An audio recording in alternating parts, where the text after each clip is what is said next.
kind of have some fun and talk about some of the perks of being a sports agent, because we know there are some. I'll start with you, Alexa. Any fun perks that those that want to be a sports agent can look forward to?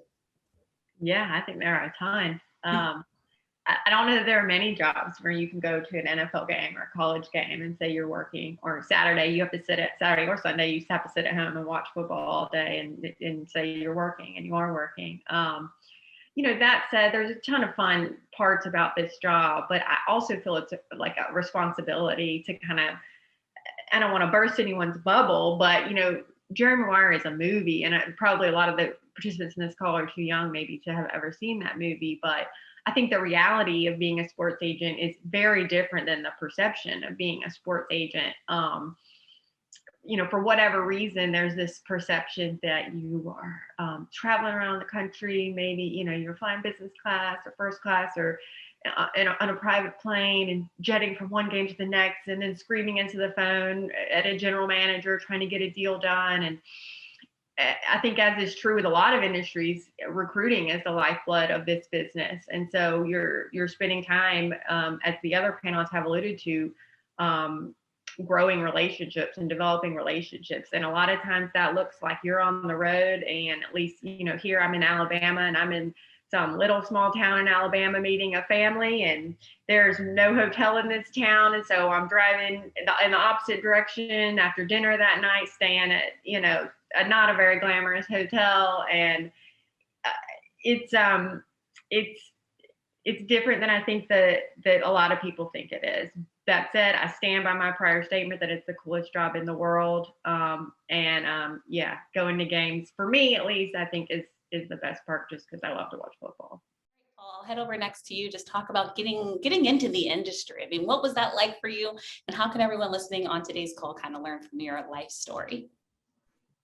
I'll tell you, getting into the industry, and it kind of started way back into college, where networking is kind of the key factor in terms of communicating to people.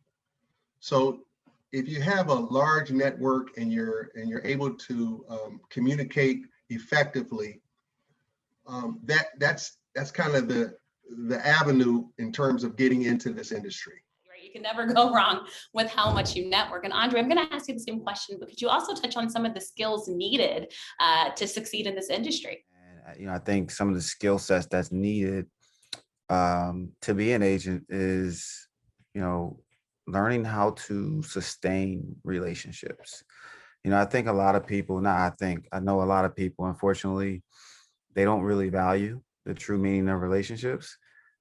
People have a tendency to only reach out when they need something, and forget about the in-between, call them to check in on individuals.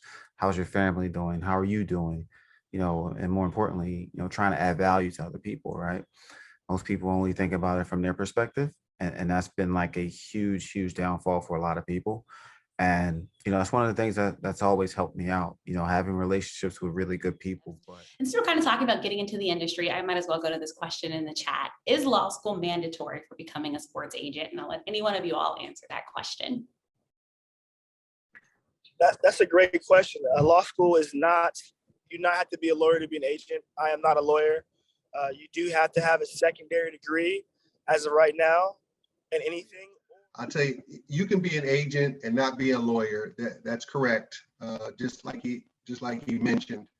But it is essential that there's somebody within the organization that has a background in or a law degree, because you are dealing with contracts, and you want to make sure that the language is correct. Questions about preparing for life after football. Is that a conversation that comes up often? Is that something that makes them trust you more? Because you're also preparing them as someone like you that went from the field, right, to going in the office space. Is that a conversation that you have with a lot of the athletes that you're talking to? I think that is the main conversation, because what we are dream fillers. We're fulfilling these players' dreams. When you grow up and you play these little league all through high school and then college, the ultimate is to be able to play professional football. I mean, I don't think there's anything past that other than getting a gold jacket after you've done that. But we're fulfilling their dreams, and we have to understand that football is not for long. I think Andre may have mentioned that in terms of NFL not being for long. But they have to understand that there's a life after football, and the average football player is usually sees a tenure of around 3 to 4 years, and that's about it. How important is your social media right now? How do you make yourself more marketable, or is that necessary as a sports agent? Social media is so important. I think one side of the pre-draft process that maybe doesn't get the attention that it deserves is the due diligence that NFL teams do on athletes. They're watching everything you say and do and post. And I've had a client who became a professional football player, and I received a phone call from a team from team personnel that they had gone back to in his Twitter several years, many more years than I probably had, and found something that was maybe didn't put him in the best light, was made as a young person, probably not putting 2 seconds of thought into it, that needed to be removed. And yeah, you can go back and delete the tweet, sure, but we all know it never truly goes away. So I think judgment plays a lot into how a team evaluates an athlete. And so communicating that to your client is super important. There are lots of great athletes in the world that are awesome football players. But I think if you look at players that have long-term careers that span many seasons, one thing pretty consistent is the type of people that they are, and that they're true professionals, they're mature, self-reliant. So social media is super important at every stage in the game. I think then once you become a professional, right, it gives you an opportunity, and now as a college athlete, for another stream of revenue. I have some clients who have no social media, not interested in making money. I have other clients who, bring me opportunities and let's see what we can do with them. But to get to the NFL, just know that, I think it's a responsibility. It's on you as the agent, or as someone they're considering as their agent, to advise them that what you do on the field, of course, is going to get you in the door, but the off the field stuff can just as quickly ruin it.